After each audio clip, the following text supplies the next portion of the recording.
The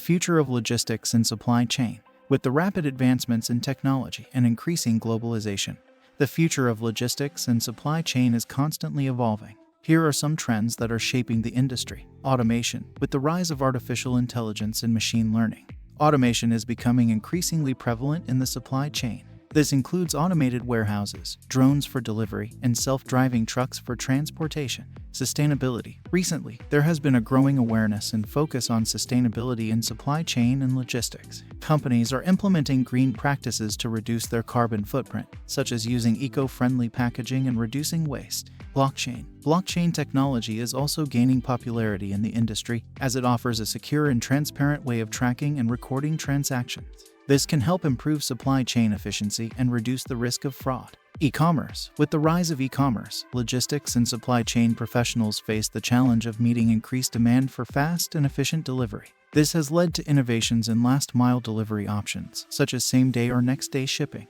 Data analytics. The abundance of data in the supply chain and logistics industry has increased the importance of data analytics. By analyzing data, companies can identify patterns, make predictions, and optimize their operations for better efficiency.